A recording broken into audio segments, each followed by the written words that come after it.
didn't take long, did it, to blow a reed out?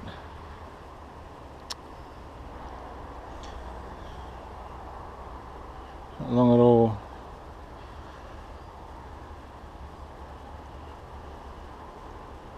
I mean, 23 pounder thrust, whether it had the rammed air or not, but you had to adjust the fuel if it was rammed air. Because, well, in reality, there's drag from the air when it's blowing, so it was actually more than 23. It was probably like 25 with rammed air that it was actually making, but another 2 pounds of drag, so it went back to 23. But if I set it with the, statically, without the blower, it was 23, but then you hit it with the blower, it went down from that a few pounds, because I needed the extra fuel, so. But there's no heat in this is all cold as, because of my design. It's just I can't stop the reeds from snapping at this stage, and I'm waiting for some better spring steel. It just doesn't seem to ever get here, which is one pain in the neck hassle after another. So what do? Got to be patient with this hobby. Anyway, I've actually flipped. You notice the spark plugs down at the bottom. I noticed the other day I had a bent pipe, and that's 1.6mm stainless steel thick, but it was bent from previous test runs.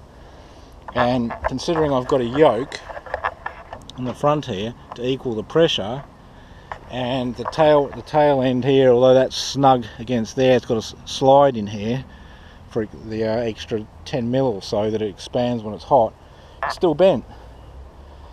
So the only thing I could conclude from that is that this heat shield here, which is very, very hot right now, was creating an unequal balance between this side and this side to create the bend. So it's either reflecting radiation heat or absorbing it, whatever, but I decided to flip this up 180 degrees the other way, and I suppose it should start straightening. I'll have to keep an eye on that, but it'll start to straighten again now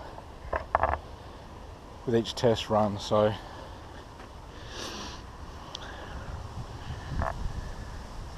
can see in there all the spark plug, and I'll get a torch so you can see a bit better.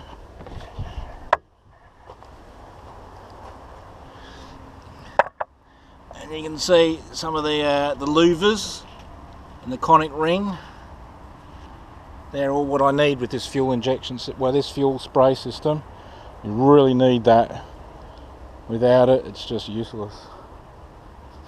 Louvers are something that work really good with pulse jets. So I forgot to look at the decibel thing. But I've noticed before when I run the decibel thing to the intake, it's got just as much 130 decibel reading as it does at the tail end. Just have a look at what it's done to the ground here. The area I'm in is the Kwinana off-road area. It looks more like a rubbish tip these days. And on the other side here we've got the drag strip on the other side of the road. Motorplex drag racing is on tonight with nitro funny cars, and I just think, look at this, what a machine. The potential for nitro drag racing with pulse jets is just awesome, but it seems to just, I don't know, it's a complicated subject. The downside of machines like this, you see, is they can be used for war. Drones and jets and rockets and all of that stuff, and that's something I don't ever want to see. So I won't go revealing too many secrets of my own.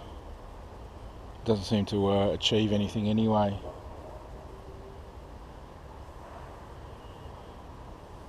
But you know, anyone that wants to do it for drag racing, that kind of thing, you'll have to come up with a design yourself to achieve it. Nobody's done it yet. you've seen it yourself. It's 100mm diameter pulse jet here, 67mm here. It's a bit oversized on this pipe, but that's exhaust pipe tubing. I had to just go with what I could find, could buy. And now my reed valves are the problem. They always are. I think sometimes I'd much rather have a poppet valve. A poppet valve controlled, you know, electronically, not by a spring so much, but, you know, like speakers on your car stereo work, to control the rate at which they open and shut, instead of relying on the explosion and the vacuum so much. But anyway, until I've tested this one with better spring steel, which I hope to get soon, I really keep hoping to get some stuff from Sweden called FreeFlex. Cross my fingers and hope it lasts longer than what that one just did. I'll keep you posted. Bye.